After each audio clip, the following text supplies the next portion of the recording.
Welcome to the Thinking Practitioner podcast, a podcast where we dig into the fascinating issues, conditions, and quandaries in the massage and manual therapy world today. I'm Whitney Lowe. And I'm Til Luchau. Welcome to the Thinking Practitioner. Thinking Practitioner podcast is supported by ABMP, Associated Bodywork and Massage Professionals. ABMP membership gives professional practitioners like you a package including individual liability insurance, free continuing education and quick reference apps, online scheduling and payments with Pocket Suite, and much more. And ABMP CE courses, podcast, and Massage and Bodywork magazine always feature expert voices and new perspectives in the profession, including those from Til, myself, and our special guest today. So Thinking Practitioner listeners can save on joining ABMP at abmp.com/thinking. And Til, who is our special guest with us today? Tom Myers. Tom Myers is our special guest today. And Tom, it's a pleasure to have you with us here today. Welcome, Tom. Great to be here with both of you. Yeah.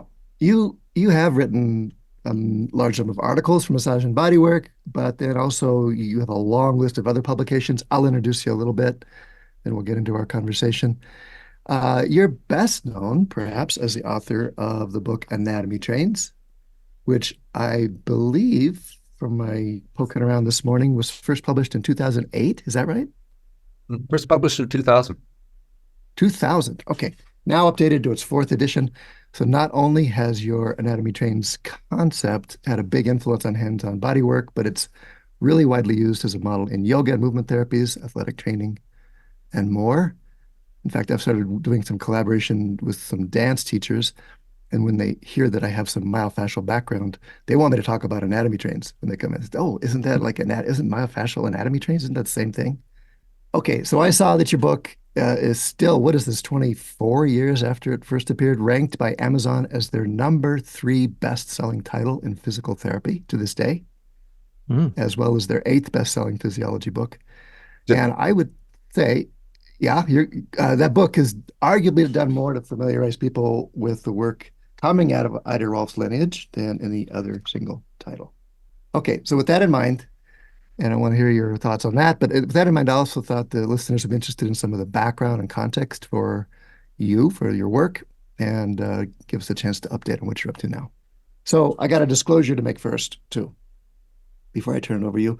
I want to acknowledge, Tom, my own debt of gratitude to you for being one of my earliest fascial anatomy teachers back at the Rolf Institute in the mid-1980s, and then a few years later hiring me there at the Rolf Institute, where I assisted you, then later taught, and then stayed for 20 years. And that was really the beginning of my own career in the teaching field. And you've done me the honor of inviting me to your summer program in Maine, which we'll mention a bit more at this end, to come teach one of my workshops. So thank you, Tom. Mm-hmm. Oh, you're so welcome. One of the better decisions that I made at the Rolf Institute was to bring in as I stepped out. That's a nice thing to say. So where do you want to start? I'm curious about some of your origin story. How'd you get started in this field? What drew you to it? What's kept you in it? That kind of thing. It depends on how far back you want to go. I grew up divided between science and art. I had 2 older brothers. One was an artist and one was a scientist. And so I was kind of a doctor monkey. I didn't become a doctor, and I was a kind of an actor monkey. I wanted to become an actor. And I think I found my niche sort of in between a doctor and an actor. Mm-hmm. First as a practitioner, in which I was fortunate to do Rolfing. And I'm a straight Rolfer. I did the 10 sessions faithfully on many, many people. Of course, I did fix-it sessions and one-off sessions and shoulder sessions and sessions for pregnancy and things like that. But I was straight down the road for a very long time. And it was 25 years before, and I journeyed through Feldenkrais and Emily Conrad for movement and European osteopathy, so cranial work and visceral work, all impinged on my work, but movement was a big thing about that. And when I wrote Anatomy Trains, I didn't put any technique in the book. deliberately because I wanted to see if it would appeal to other people, and did in that way. So that building of the anatomy trains was a slow road that you were in on the beginning of there at the Rolf Institute, because all the anatomy books were dividing the muscles up, and Ida was saying, well, the fascia joins everything up. And so it got its retro name because I was just going, well, you can get on the train here and you can get on the external oblique and go over to the internal oblique. And the anatomy trains just stuck on that. I remember some of your first iterations of that there in the foundations at the Rolf Institute, where you were talking about trains, the sequential combinations of work there. And then you've developed it, of course, into the book and into a body of work and into the central tenet, I think, of your hands-on approach and probably movement approach as well. And is it fair to say that you took inspiration from Ida Rolf's holistic vision that everything's connected, that the connections are what matters more than the parts, and looked to make a map that people could follow? Since we're reductionist in our thinking, we want a step-by-step or a piece-by-piece understanding of that holism. Is that a fair way to think about it? Yeah, except that I'd give a whole lot more credit to Ida Rolf in the way that I have iterated that particular work. So anatomy trains, as you mentioned, and as I have been really grateful to see, has been used in trainers and in dance and in trigger point therapy and kinesiotaping and all kinds of things that had application to that is not structural integration. What I learned at the Rolf Institute and you learned at the Rolf Institute. And the building of the trains was something that happened slowly over the 80s and 90s when we first knew each other and after. And then the other thing that happened was kind of like Saul on the road to Damascus being hit by lightning and knocked off his horse. It was a very sudden realization that I could reconfigure an Ida Rolf's 10-session series, front line, I would say front line, back line, lateral line, but she divided it differently. But what hit me on the road to whatever Damascus I was going to was that I could, reconfigure these sessions in terms of these continuities. And I went to the Rolf Institute and said, can I do this? And I said, no, it's too far from the orthodoxy. And so I said, well, give me a leave of absence so I can go and teach this. So I tried to teach the 10 series all of the lines, and very rapidly within a year or two, because those students brought on other students, and I've had that role ever since. And I'm very happy. I think the Rolf Institute's doing a wonderful job. The Guild, if it gets resurrected, it is doing a great job. Just so happy to see the field of structural integration burgeon. And I have a very particular take on it, which is Ida said only works for one generation. Then you have to have some basis. So my anatomy trains and putting structural integration into anatomy trains was my attempt to give it a basis other than Ida said, do this first, do this second, do this third. I can explain it instead in terms of we address the anatomical continuity along the front of the body first. That's generally what we do. Then we go to the back, then we go to the sides, then we go to the spiral. Then we go into the core, what I call the deep front line, which goes all the way from your inner ankle up to the bottom of your skull as one fascial piece. I had the opportunity to get into the lab and dissect all of these lines, both on the skeleton, leave them on the skeleton, take everything else away, but also to take the myofascial continuity that goes all the way from your tongue to your inner ankle off as one piece. The only bone in it is the hyoid bone right here. Depends on whether you want to include the jaw or not, right? The jaw is kind of the limb of the head going down into this hyoid system and then envelops the heart, that then goes to the transverse system, the psoas, and the pelvic floor and down the inside of the leg. I'm glad I've lived so long to be able to demonstrate them in the lab, which will be coming out in the 5th edition of the book, which is contracted but not yet written. You dissected these out and you showed physical continuities, took a beyond concept into dissection images, which... Well, as soon as the book came out in 2000, the general reaction among professionals was, "That's great, Tom, but it's in your imagination." I don't have the wherewithal or the patience to actually research myofascial force transmission, which is what Ida was positing, that your posture changes because of myofascial force transmission that is, sent through the body that responds. One thing we haven't mentioned is Buckminster Fuller and tensegrity, this idea that the bones float in a soft tissue, in an elastic thing, and the fascia, the myofascia, the muscles them together are elastics, and the bones are the ice cream sticks, and that kind of engineering. For our listeners, you're showing us a model of sticks and stretchy parts, tensegrity model that shows how it moves and suspended in space. I'm sorry, I just got off another Zoom call in which I could be seen. So, we'll have some people on our YouTube channel watching too. Okay, good. But this, you can certainly see it on our website, or just look up tensegrity applied to the body. That was a unique part of my education, and that got me to look at the anatomy trains in terms of the holistic elastics pulling in, and the bones being the incompressible struts pushing out. And that instead of having, which we see in every goddamn massage, physiotherapy, any training that's going on, there's a skeleton hanging there, and it gives you the impression that we have a stable skeleton inside, which is moved around by individual muscles. A supraspinatus does the first 15 degrees, and then my deltoid takes over till 89 degrees, and then the trapezius.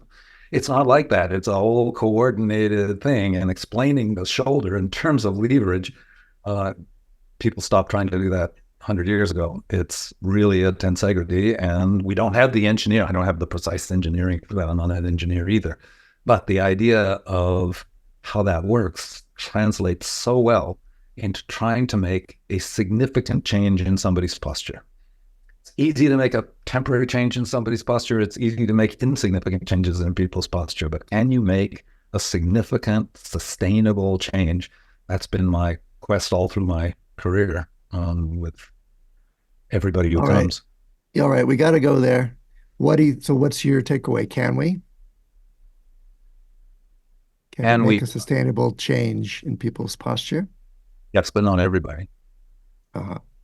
Okay, so there are. Now, I want to hear too. What's your thought on the mechanism of how that occurs? How we're doing that? Well, we're working with two things. Mm-hmm. We're working with a neuromuscular set. Now, I would say that's the underlying noise or expulsion of the nervous system down the motor nerves into the muscles. And resting tone, postural reflexes. Retro tone, but it's from the every minute of every day, how I hold my muscles, to something that's habitual, to something that's sporadic, to something that's occasional, right? I'm lifting a whole bunch of weight that I don't usually lift. All of those are subject to the constraints of psychology, physiology, and physics. You don't get to escape those. And I loved Ida's saying, get your physics under your metaphysics. So when we start talking about emotion and all the things that bodies do, the outer limit of those is what physiology will do and what physics will do. So you can't change a body in a way that doesn't concord with those three things. Mm-hmm. So the psychology of the person is expressed in that neuromuscular set, expressed finally in behavior, has that neuromuscular set. And so if you don't change that, you're not going to change posture very much. That is, you could call it psychological, but it's definitely neurological. It lies in the neurology. Now, here's the problem I have with the neurology. In 57, Wilder Penfield mapped the brain by taking small electrodes. You can operate on somebody's brain when they're wide awake. They just have to anesthetize the skull. So he was opening up. He didn't want to take good brain along with the tumor.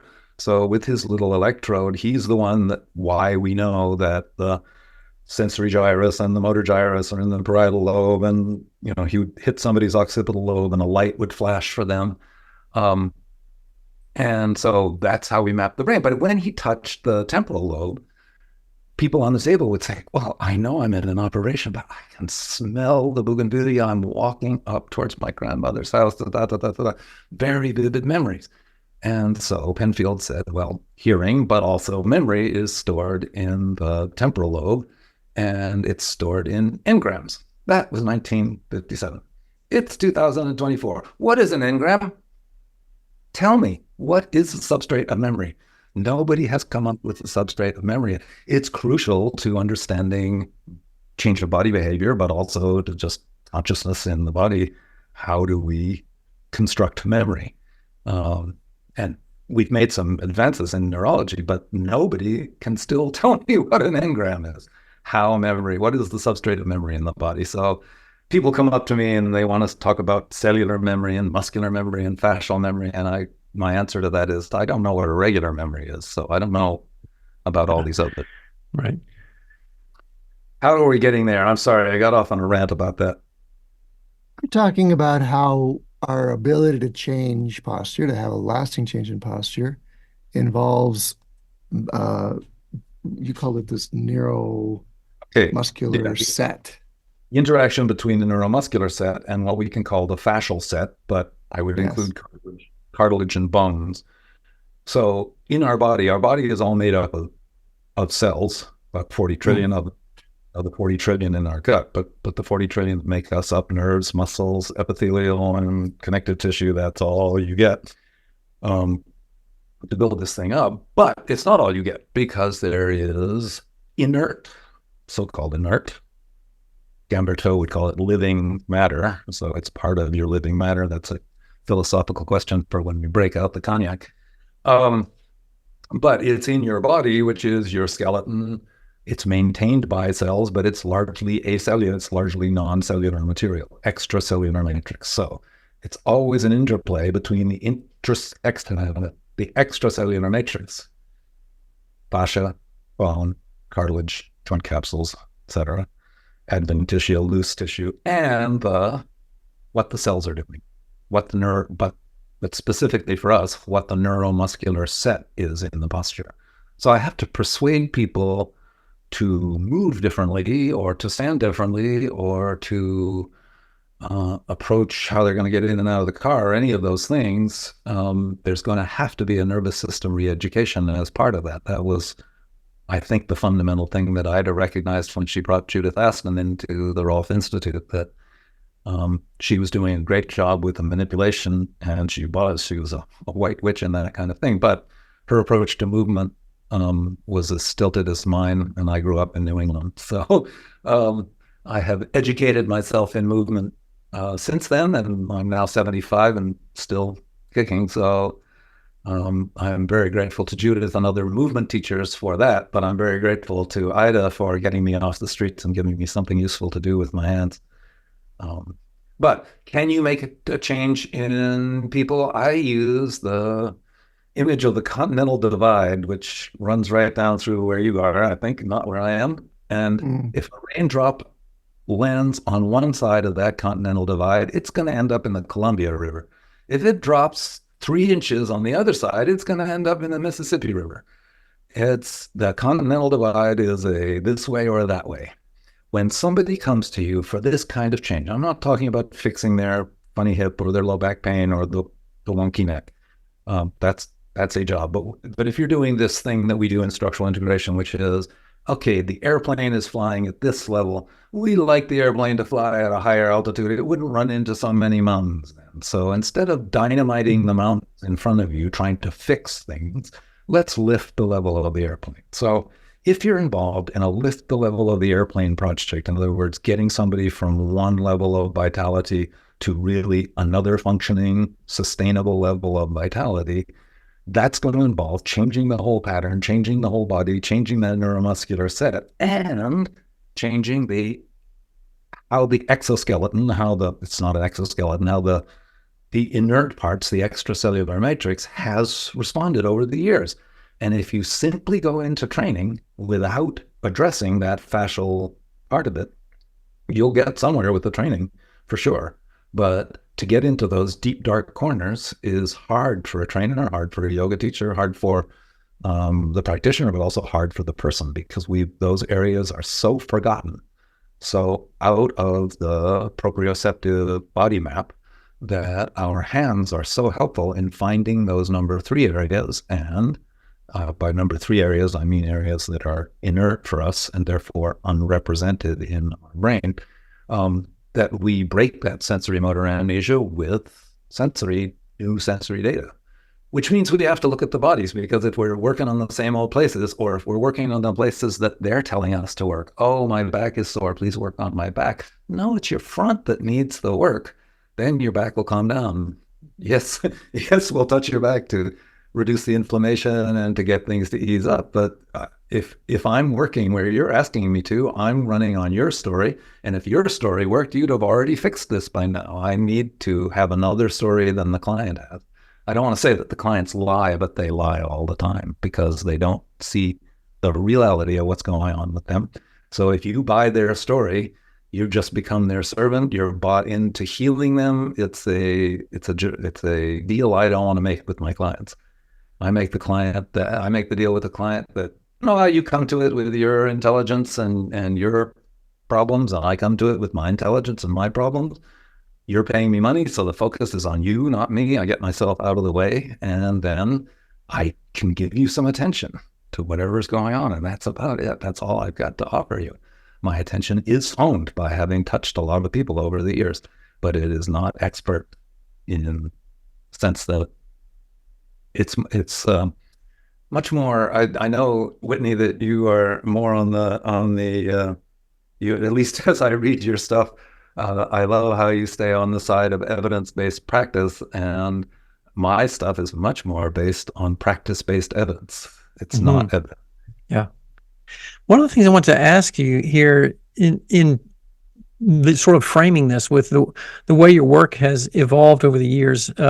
We had an episode just recently on the podcast with Greg Lehman from Toronto, talking about sort of the world of biomechanics, and we got into a discussion of forms. How important is it for people to keep doing certain movements a certain form or a certain way? And I'm curious, like, what your thoughts are now, and have they evolved over sort of the models that, it seems, at least my perception of some of the early models that came out of the Rolfing world were about trying to get a lot of people to accommodate or match a particular type of model or structure.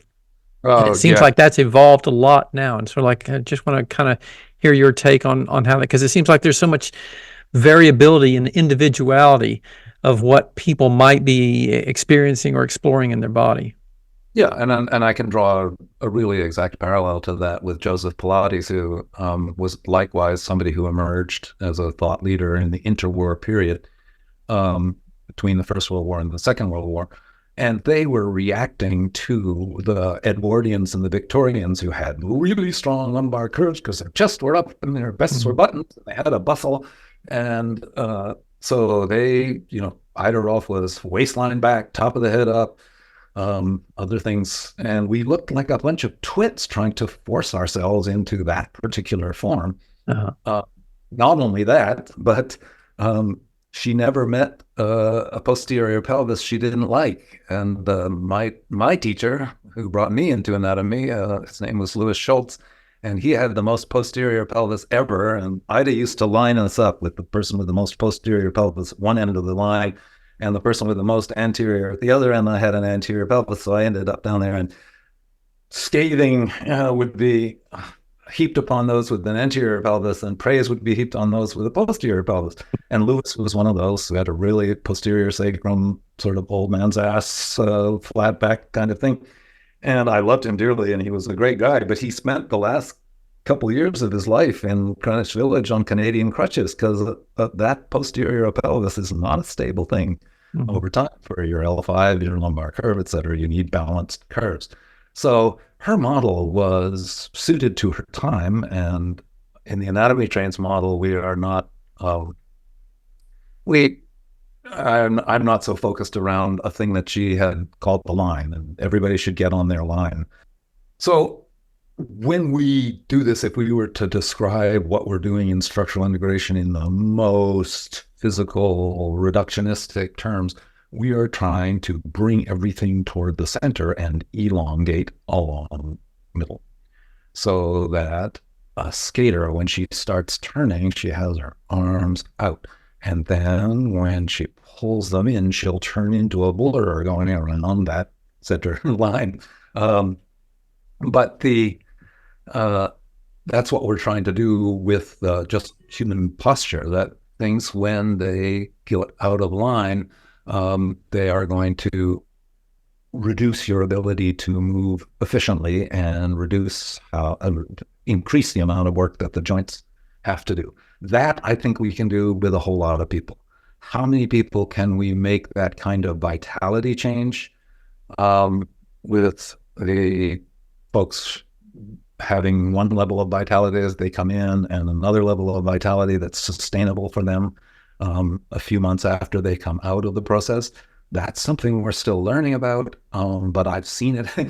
It happens enough in my practice to keep me interested and vitally alive, because those are the most interesting clients and the most interesting process. They're not necessarily the most interesting clients, but they're the most interesting processes to go through as a therapist.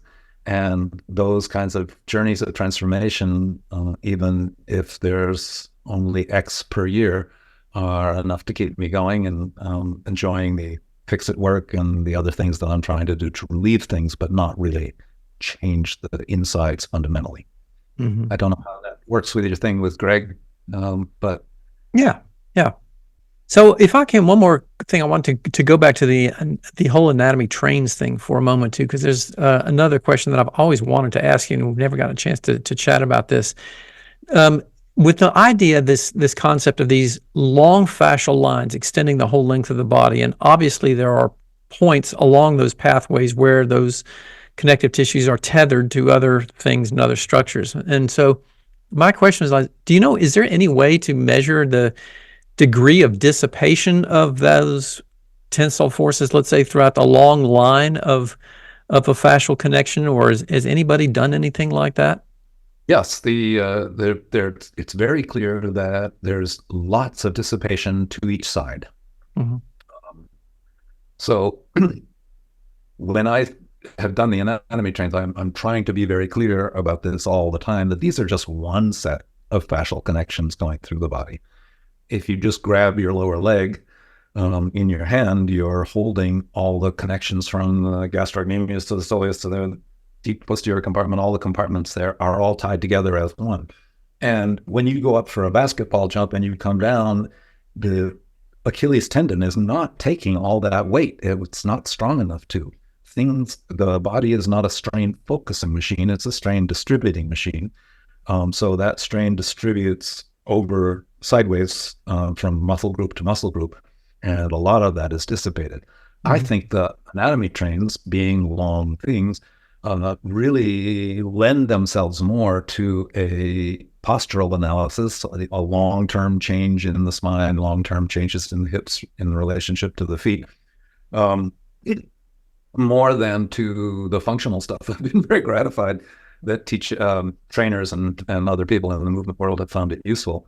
But my own self, I think its best application is to these kinds of postural things that Rolfing is supposed to address itself to. I'm remembering a conversation we had in Maine last time I was your guest there, pre-COVID sometime, and I was ribbing you a little bit about, why didn't you call it anatomy trees or anatomy branches? Why are they lines? What is this long line thing when, the figure that's tossed around is 30%. 30% of a muscle's pull is distributed to surrounding structures as opposed to the bone it's attached to. Yep. As opposed to at the other end of the muscle attachment. Yeah. Yeah.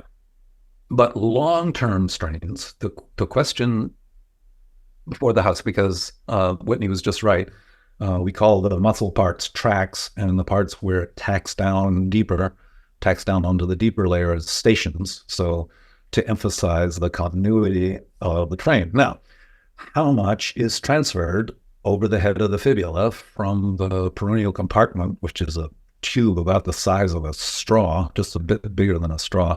Look at Robert Schleip's section of it, how much of that strain is distributed over the head of the fibula to what? To the could be either the iliotibial band, which also comes to the fibula, or could be the short head of the biceps or the biceps femoris in general. That is a question that researchers are starting to answer. Jan Bilke in his has been doing this work really nicely, slowly, carefully. He did a literature search and found the superficial back line, but can't find the superficial front line. So now he's going to work to see if there, if there is transmission along these lines by ultrasound and other methods. And that still is very short term. What they're looking at is very short term. And what I'm looking at myself in patterns of people are very long-term patterns that seem to be held in place by lines. Very many people, if you look at them from the side, will have an arc from shoulder to ankle. If they have an arc from shoulder to ankle, then that's a bow. If there's a bow, there's a bowstring. The bowstring is the superficial back line. Somewhere along there, that will be shorter. The front line, the skeleton will have been pushed into the front line, so the front line will be tight and people would be complaining about things on the front line, but it's the front line, it's the back line that needs to lengthen. Likewise, genu valgus or genu varus, somebody with bow legs, with O legs, with genu varus is going to complain about everything on the outside of the leg. They're going to have iliotibial band friction syndrome. They'll have an bursitis at the trochanter. They'll have some irritation at the iliac crest. But the fascia is short on the inside between the ischiopubic ramus, the bottom of the pelvis, and the inner ankle. And that's pushing the skeleton out. It's pushing the knee out. So yeah, the complaints are on the strained side, but it's the short side that needs to lengthen if we're thinking fascially. Do we then need to do functional things with the abductors and the adductors around all that? Absolutely. But the fascial part of it, you ignore it. Not maybe sometimes it's your peril, but you certainly, if you ignore it, are going to have a lot more time in training to try to get the muscles to change the fascia than if you take some of these areas that have glommed into that kind of omnidirectional goo that we see in places that are not functionally working, and one, comb out the goo and the glue in there, and two, reawaken the nervous system. You do both of those with your hands when you go into these areas that are so totally forgotten that they can't tell you about them anymore. So you have to. Okay, so fascia. How are you thinking about it? Yeah, fascia. Fascia. How are you thinking about it these days? Because there was a bunch of stuff a few years ago. Tom Myers says he's over fascia. You're so over it was the quote that came up. A CNN reporter called me and was trying to do something on foam rolling, I believe. Yeah. And you do these interviews, and then the thing that comes out is so totally not what you said. I said, foam rolling, you're unlikely to lengthen the iliotibial band or the plantar fascia by rolling it under your foot. Might feel good, might feel better, but you're not actually lengthening the fascia. That's what I said. And so that came over as Tom Myers says fascia can't change. I don't know if that's what you're Yeah. What do you really think? I think that that's true. You are not going to significantly change the length of that part of your exosymbiotic skeleton of the extracellular matrix. However, that around the plantar fascia, on the upside, you have all the toe flexors attaching to it. That's why it's the plantar aponeurosis. On the underside, you have all that fat that's attached to it. You have those tendons coming through. Those things can get stuck together. It's definitely worthwhile to, as I have for 50 years, put your fist in the plantar fascia and go down. Just don't tell me you're lengthening it. We're doing something, but I think we're taking away the extra bits. And you don't see the extra bits in the anatomy books because they've all been cleaned away. Can I give you one more example? Mm-hmm. For sure. Psoas tendon always shows the psoas tendon cleanly going over the iliopectineal ridge and then going down to attach in a very precise point on the lesser trochanter. If you, on a living person or on a cadaver, we have to open it in a particular way, pull on the psoas from above, in other words, tense the psoas, if I put my fingers in, coming in on the inside to the lesser trochanter, and have my client lift their foot off the table so that the psoas is contracted, it's not a clean tendon that goes to the lesser trochanter. A tent appears. It pulls up a tent. Now that tent is extra fascia that has attached itself to the psoas, which is not palpable when the psoas is relaxed. So we all do a lot of palpation with the psoas totally relaxed. But as soon as the psoas engages, you realize, oh my God, it's got a lot of these tendrils that are going sideways to distribute the force or make the origin of the psoas bigger or whatever it's doing, but it's accumulated over the years. My job is not to lengthen the psoas tendon by going in there or to scrape it off the lesser trochanter or anything like that. My job is to reduce the tent so that it looks more like the book looks. It looks less fettered and cluttered with extra stuff. If I put my hands, here's another one. If I put my hands on the side of the neck and all I have to do is touch the scalenes and they're saying, my brachial plexus, that's not that my hands are in the wrong place. It's that the fascia is so tight around their scalenes that when you touch it anywhere, it pulls, the fascia is pulling through to the brachial plexus. That tells me, oh, I need to comb that extra bit away so that the brachial plexus has movement in and out as it needs to, independently of the scalene fascia.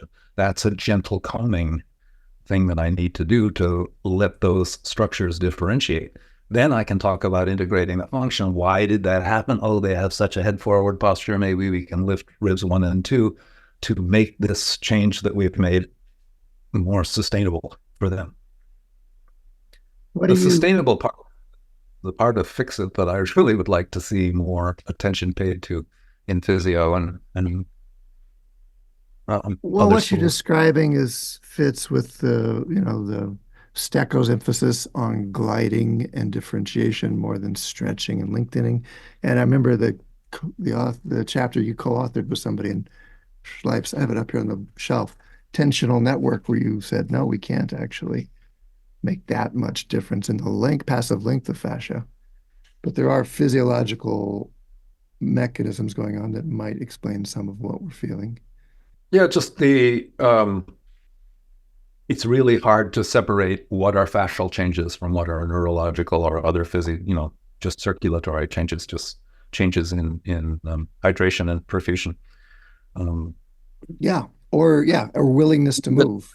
I know even others figure out the actual mechanisms of these things. I do like watching what happens after I intervene with my hands, and I have a story about fascia that I'm telling, but water and nerves play into it too. Okay. So what is it? Here's the new track. What is it, do you think, about this lineage that you and I are part of, Ida Rolf's lineage, that caused it to be so pervasive or influential? Why do you think so many influential bodywork teachers trace their pathway back to Rolfing, like you, like Eric Dalton, Art Riggs, Judith Aston, James Earls in the UK, etc.? What was she up to? What was she part of that has caused it to persist so much like this? That's a good question. I do think that she was ahead of her time on holism, and so hit it. We've done 300 years since Borelli published in 1687, and we've thought about that mechanical way that muscles have moved for these 400 years or 300 years, and we've learned a great deal from it. But now the question that Ida was asking, the question that I tried to answer with the anatomy trains is, well, how, particularly if we start putting things back together, can we look at the body differently? I don't think the anatomy trains is going to last very long. It's a transitional model between a more fascial model that I'm working with another old Rolfer, Jeff Lynn, to create new images out of the visible human data set. And that's going really well to where I hope we can present a more fascially based anatomy within a few years. If I last so long. Anyway, the project's underway, whatever happens. And that we will be thinking about this much more in terms of gliding between planes, what Gil's talking about with perifascial membranes. We see so many adhesions in the dissections. Adhesions, I've got air quotes around that because they would allow a certain amount of movement, but do they allow the full range of movement? I don't know. We haven't done the studies on that yet. And I'm not the researcher who's going to do it. So mechanisms, right? Mechanisms aside, maybe what's Yep. persisted is something Oh, different. yes. Something different that's really maybe it's the inspiration, maybe it's the vision. You said her model of completeness, her model of the whole body. Okay. She was really a master at positioning her ideas in her work too, that helped people really see the value. Like her asking for a commitment of 10 sessions or charging more than anybody else was charging at the time, or having rigorous entrance requirements to her trainings. So she constructed a school and an offering that inspired a lot of people and inspired people to see value in it. What advice do you have advice for practitioners, given all that, given that you're an elder in that tribe? How would practitioners reinforce, say, the perceived value of their work now? You have any ideas about that? Oh, I think we occupy a unique position in the bodywork marketplace. And I'm not devaluing anything from point work like Stecco's or trigger point work. There's so many multiple good approaches to the body. I think we have a niche between osteopathy and massage that is looking at the form and what are the limits to change in the form, which is the question we addressed earlier. There are obvious limits, but are those limits really where we've thought they were? Or are older people more amenable to change? Could we do a much better job with younger people to have a structural hygiene? We just don't have that right now in society. So I think she was pointing towards that. I have a really strong thing about the process of 10 sessions. I know I changed it to 12, but that's not very important or big. But the idea that it has a beginning and a middle and an end is something that I wish all psychology schools and massage schools, how to successfully graduate a client. It's one of the things we do in our training is, how do you successfully graduate a client at the end of 12? Well, it means at the beginning of 9, you're saying, well, how are we doing with this process? We're coming towards the end. What do you think could be next for you?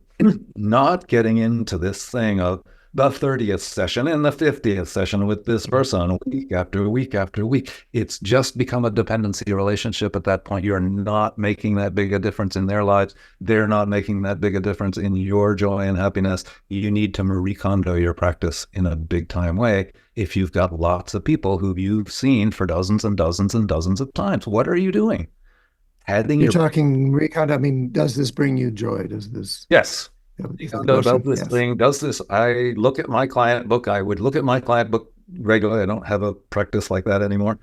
But I would look at my client book regularly and say, if this is a long-term client, am I really still doing some good for them? Or am I just their weekly fix of nurturing feelings and nice touch and something that feels relieving and intervening? I'm not willing to make that deal with my clients. I'm not interested in that. So most people that I see, there's nothing magic about the number 10 or 12. But most clients I would see for a 2 or 3 month period and then say, great, now it's time for you to go see a Feldenkrais practitioner, go do some Pilates, we'll talk about that. What's next? What's the next thing for them? But not me again and again and again and again. So you're shifting the model between an ongoing, indefinite massage relationship, and you're saying in this lineage we have this idea of a series, and that by itself creates a sense of value or a sense of finiteness that reinforces the perceived value. Well, it's a sense of process that has, it's not like they can't ever come back again. I got clients that I've been seeing for 10 years, but I don't see them regularly for 10 years. I see them irregularly, once a year for 2 or 3 sessions or twice a year for 2 or 3 sessions. So I have an ongoing relationship with them, but I just don't have that kind of weekly dependency. It's not always dependency, but it frequently resolves in that kind of a way. If you go on and on and on and on, there's less and less value coming out of each particular session that you're doing with them. And when I feel that less value coming out, it's hard for me to continue. They may want to continue, but I've run my course on it. Mm-hmm. I would be false if I didn't re-subdose them to some other joint person at that point. Yeah. I want to go back for just a second too to something else that you were saying earlier, and in relation to your thoughts about some of the newer research that's come out about contractile cells being present in fascia, and if it's shortened in a lot of these situations that you're talking about, where there's an apparent postural ramification from a shortening on one side and a lengthening on the other side, what is causing fascial shortening? Is it these contractile cells, or is it adhesions, or what is causing fascia to shorten? Okay, I will answer the question about fascia shortening. I want to say one other thing about Ida Rolf. She was a freaking giant. She just was amazing. You were asking why she had so much effect on bodywork and so many people, as did, Alan Watts and Al Wong and a lot of people back in the day. But she did have an outsized influence, and I think one of the bravest things she ever did in her life, she had a very successful teaching career, teaching chiropractors, osteopaths, physios, etc., in Europe and the States. And she gave that all up in 1960 and went to these bunch of crazies out at Esalen, which were not her natural ilk at all. She wore a suit every day and always had her hair up with a flower in it. And I heard her say the word fuck once, and in all the time that I spent with her. And here she was among the conga playing, dope smoking hippies of California. And the reason that she did that was because people were taking her techniques and applying them to fix-it work. But very few people were taking on this idea of a thing that a project is what I was talking about a bit ago, and carry that through and then let people go. I think that's a unique selling point of what she did. And I'm, in the last years of my life, really in my school promoting this idea of short-term contract project-based work rather than endless work. Because I think the endless work just dulls your soul. It's the practitioner I'm thinking about in this, not the client. Okay, active fascial contraction via the myofibroblasts. Everybody should know this is the only way in which fascia contracts. There is no other motor nerves going to fascia, no other way that we've seen that the fascia contracts other than through trauma and scarring. That it gets a little shorter than it was before, as well as thicker and more felty. But if you have a fascial contracture, that's because the muscle contracted, like in a kid with cerebral palsy or something. The muscle contracted, the fascia was there for so long that it is now built in a contracted position. But the fascia didn't contract. The muscle contracted. The fascia responded in the same way that it does with all of us to that neuromuscular set. In this case, the neuromuscular set never changed, so the fascia simply set in that position. Okay, now if we're talking about the myofibroblasts, we need to know that the myofibroblasts are closer to smooth muscle cells than striated muscle cells. So they work in a spiral contraction, not a linear contraction. So I suppose if you put a whole bunch of them together in a row, you could get a linear contraction out of it. But when you say one side is shorter than the other due to myofibroblasts, I've got one eyebrow raised. Really? It's not muscles that is doing that. I think it's mostly the muscles that started. We've seen myofibroblasts may be active in Dupuytren's contracture here as a malformation, perverted physiology or pathology. We know that they get active in my legs when I've done one of the 14-hour plane trips because water begins to gather, and so the crural fascia the myofibroblasts get active in the crural fascia and bring it in. We also know if you're working out, the myofibroblasts will get active in your thoracolumbar fascia. we know that they produce a few newtons worth of force, and that is appreciable in terms of the stiffness of the thoracolumbar fascia and therefore its readiness to resume loads. But I have never seen any evidence that myofibroblasts, other than this Dupuytren's contracture, were the cause of postural changing. Mm-hmm. So I started de-emphasizing the myofibroblasts in my talking simply because people grab on it and say, "Oh, fascia is contracting." Well, Right. yeah, kind of. But there's no nerves going to those myofibroblasts. They don't run on caffeine. They don't run on adrenaline. They run on oxytocin and nitric oxide. It's a very physiological, not a psychological or biomechanical thing, in my opinion. And we're growing, you're continuing to grow beyond the muscular model, which was, again, questioned by Ida Rolf originally, and you helped me think beyond back in the 90s or 80s or whatever it was. But there's that idea that, well, we could just treat fascia like a muscle. It's contracting and it's pulling in this way muscles might. And we're realizing there's so many other ways that it may be a participant or not in the picture. And there's so many other factors involved. There was as well. nothing in her.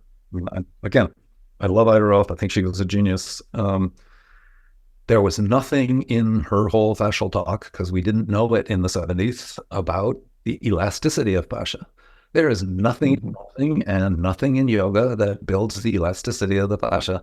If you're doing nothing but a stretching yoga practice, you are not utilizing the properties of fascia that we now know are there. So tell me about your changing view of using the properties are there. She was not a fan of exercise, Ida Rolf. And she said you get all the exercise you need walking down the street, once you got Rolfed, once all the muscles were balanced. Yeah. And her, as I understood it, her objection was that it would compress or harden the body or thicken things, and her work was about the opposite.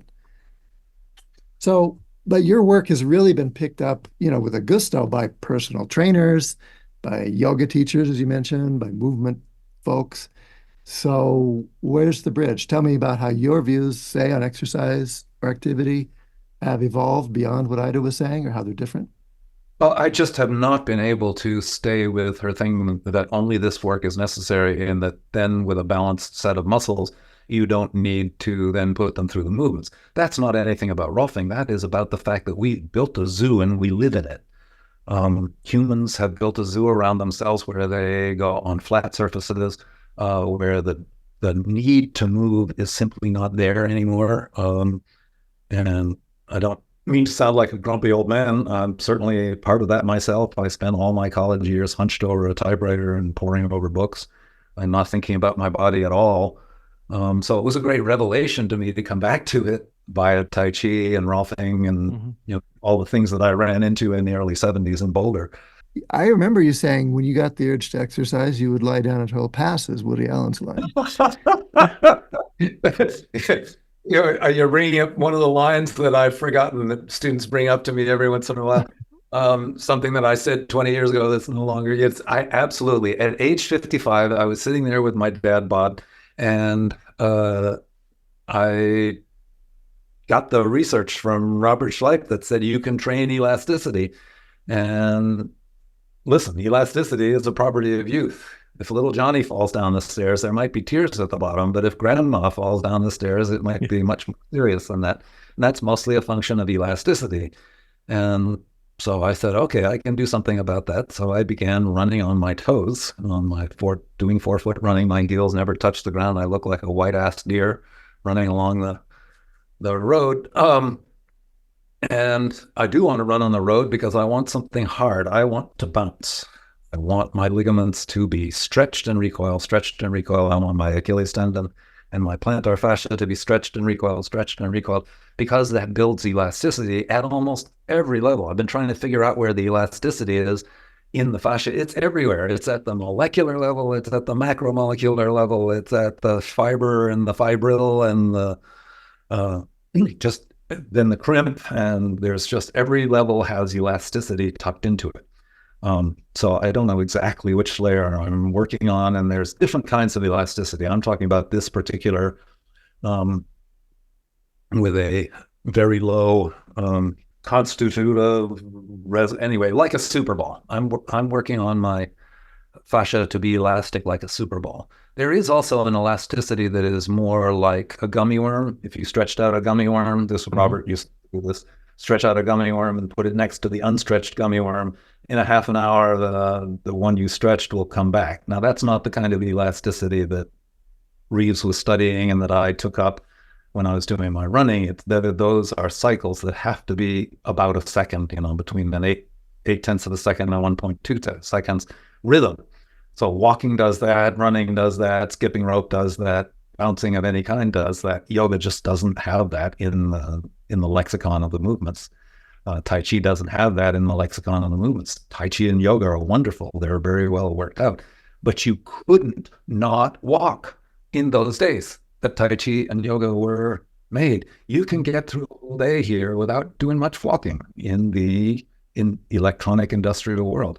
So I might save face with Ida Rolf because I'm going to have to face her soon. And I might say, well, things have changed and now we need more exercise. But honestly, I think we needed more exercise then too. That the combination of the fascial work and the exercise work is a much better combination for me rather than just the work or just exercise. Yeah, and I just want to make a quick plug too. If I remember, you've been a very strong advocate of the whole idea of changing the whole model of physical education in schools as needing to really be very different and change that focus for a long time. Yes, because the kinds of things that I run into are, bad obstetrics is really bad on mothers and bad on babies if they're using forceps and other things that damage the babies in birth. But just movement hygiene, or if we taught parents how their babies moved and, that they got interested in how that first year, because so much learning happens in that first year, and we put almost $0 of our educational money into that period. So educating parents as to how their babies move, how their babies are going to actually sit and stand up and what things to look for. And then as we get into school, having movement hygiene. We do basic psychological hygiene. You can't act out in class. You're going to have to go stand in the corner. Say thank you. All those things are like psychological hygiene. And we have diet hygiene. Don't drink all chocolate milk all day. But we don't have any movement hygiene in the schools. We just kind of let people out for recess and maybe we do some physical education, but often the people who need it the most are ignored the most also in the peak classes. And so if we had a basic standard of you should be able to get down and get up off the floor and do a standing bending test at 7 to make sure you don't have an incipient scoliosis. I think there's just a whole lot we could do with the body, and that it's fairly urgent because we're all going to disappear up the metaverse soon. And having a body is going to be, by 2080, having a body is going to be a really interesting thing because we're going to be linked up to machines in ways we don't even think about now. We're going to be designing babies in ways we don't even think about now. And I'm coming to see that my decision to get into bodywork in 1973 was a prescient one. That before that, I had worked in politics because God knows it's crappy, and then I had worked in environmental work because God knows the environment, we're killing species at incredible rates. But then I just came to the place, well, if we don't reform humans, both of those things are down the tubes anyway. So, but now I see as we go more and more into the electronic era, and I watch the kids, and I'm not an old person. I'm just as addicted to my phone as anybody else. But you get really fixed on 25 centimeter focal length and a lot of things that we are doing a very large experiment with our children that I'm not sure that we have a control left because all the Stone Age cultures have been soaked up into what I call the zoo, the industrial world. Tell us about what's on your plate at the present time I want to hear about your summer program. I want to hear about what else you're interested in, what you're up to, what you want our listeners to know about. Great, thank you. What I'm on about today is trying to detail the connections. We did a lot of dissection during the COVID period, and I now need to edit that dissection into a usable atlas. So that's one of the things I'm doing. I'm working on a fascial anatomy that would be based on the fascial planes and the different kinds of fabric that we see in the body and the different places it occurs. So that'll be coming out, I hope, in the next couple of years. And we continue with our structural integration program. That's, as I say, anatomy trains gets used by all kinds of people, and I do workshops for different physios or trainers, etc. But our main thrust for what we're trying to teach is structural integration, and so those programs are going on East Coast, West Coast in the U.S., in Australia. I just was in Japan and Europe, getting things going there again after the COVID era. And so we're very bullish on bringing structural integration as a worldwide program. That's the other thing about Ida Rolf is we're very culturally American biased, yes? I don't think the line is going to be the same for Russians or for Africans or for Koreans as it has been for us Caucasians. And so we need to be culturally nimble and agile as well as we move structural integration into different cultures. So that all has my interest. And since you mentioned the summer program and we're having you out for the summer program, I'm very glad to have you out here along with Sharon Wheeler, and David Davis and I are going to do a course together for structural integrators. I'm doing I saw Wojtek Kakowski's on your roster. Yeah. We were talking about one of my teachers who's carried the anatomy trains into yoga and carried it. It's just, again, I'm not trying to say it's superior to anything else. It's just a very interesting take on how you use drivers in yoga to get glide along the fascial planes. That burning that you feel under your Rolfer's elbow should be the fascial planes moving on each other, and it's the perifascial membrane, the stuff that's too short in them, that's being lengthened, pulled along, whatever the actual physiology of what's happening in there, of the fluidity happening. He is able to drive that not from a hand from the outside, but by how you position yourself in similar to yoga asana, but not necessarily. I really love the development that he's doing. I'm really happy if you're saying the things that are on my mind. One of the things that's off my mind is people are carrying the anatomy trains into areas that I could not. For instance, Wojtek with Zoga, and I don't think Kier's coming out for the summer program this summer, but Kier Schumacher has taken the anatomy trains and applied it to neurovascular work, and is opening up arteries all over the place with her very gentle work. And that's an area that I didn't get to explore. So vets have found the anatomy trains in horses and dogs in Denmark. That's really interesting. Yeah, it's, I won't die for lack of interesting things to pursue. Yeah. Well, you're handing off your inspiration and your interest. You're empowering and catalyzing a lot of people's inquiry. I'm looking forward to coming to offer what I do there at your summer program. You mentioned Wojtek and his really creative movement adaptations. He's been a guest on the show, and he and I have done a bunch of things together, including a couple of Thailand retreats. But I'm really looking forward to that. What thoughts do you want to leave us with, Tom? I just hope that people will realize the value of the third system, that we have been so focused on the circulatory system and changing the chemistry in the body. We've been so focused on changing the psychology and the neurology that happens in the nervous system, central nervous system and beyond. And that there is this third body-wide system, which is the fabric that holds you together. And we're very familiar with the idea that we have an army of soldiers in the white blood cells that go out and fight for us in our bloodstream and hit those germs and keep us safe from viruses. And so we have lots of soldiers running around our body, and we're not equally aware that we have about an equal number of gardeners running around the body, gardening the body. These are the fibroblasts in your fascial system, and you've probably heard of remodeling. These are the cells that go around and remodel.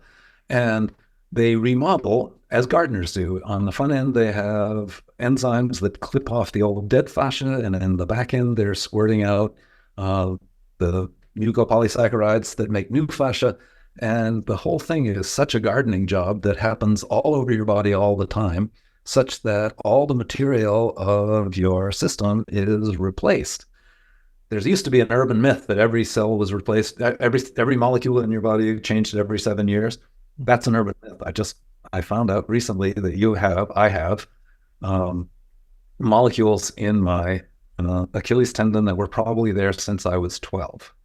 So that's a very stable part of the body it's not going to change over its molecules easily. But your bones are not that way. Your bones change out their material all the time because your body is just populated with this whole series of gardeners who are healing you, restoring you, keeping you upright, keeping your system healthy. So I look forward to the research that's going to tell us how we can enhance that system, whether it's nutritionally or by what movements. There's no one movement that's right for everybody. I've gotten so much benefit from Tai Chi and yoga and training, which I must admit I had a prejudice about training coming in. And I've met so many intelligent people in this thing that have really a lot to say. And they're not just pushing iron overhead for the sake of it. And so it's been a really great journey for that. So stay curious, I guess. That's what I'd like to leave you with. Well, thanks for being a model for that yourself. Good. Thanks for the personal inspiration and opportunities you've created for me over the years, and thanks for taking the time with us today. Thank you for this opportunity. It's great to see you both, and we're all still out there in the world. We should thank our closing sponsor. Books of Discovery has been part of the massage, therapy, and bodywork world for over 25 years. Nearly 3,000 schools around the globe teach with their textbooks, e-textbooks, and digital resources. Books of Discovery likes to say, learning adventures start here. They find that same spirit here on the Thinking Practitioner podcast, and they're proud to support our work, knowing we share the mission to bring the massage and bodywork community thought-provoking and enlivening content that advances our profession. And instructors of manual therapy education programs can request complimentary copies of Books of Discovery's textbooks to review for use in their programs. So please reach out at booksofdiscovery.com. And listeners can explore their collection of learning resources for anatomy, pathology, kinesiology, physiology, ethics, and business mastery at booksofdiscovery.com, where Thinking Practitioner listeners can save 15% by entering Thinking at checkout. So again, thanks to all of our listeners and our sponsors. You can stop by our sites for the video, show notes, transcripts, and any extras. You can find that over on my site at academyofclinicalmassage.com. And Til, where can they find that for you? My site is advanced-trainings.com. If you have comments, questions, or things you'd like to hear us talk about, just record a short voice memo on your phone and email it to us at info@thethinkingpractitioner.com, or look for us on social media. I am at Til Luchau. That's, you just type in my name on social media, you'll find me. Whitney, where do people find you? The same. They can find me under my name, Whitney Lowe, on social media as well. So you can rate us on Apple Podcasts. Please do that. It does help others find the show, and you can hear us here on Spotify, Stitcher, Podbean, or wherever else you happen to listen. So please do share the word, tell a friend. And Tom, thank you again once more for joining us today. It was a wonderful conversation. Yeah, thanks very much. It was a great conversation. You guys have great sponsors. I've had wonderful relationships with both Books of Discovery and a major article coming out in the ABMP magazine. So good on you. All right. Honored by that. Yeah, you're right. Thanks, Tom.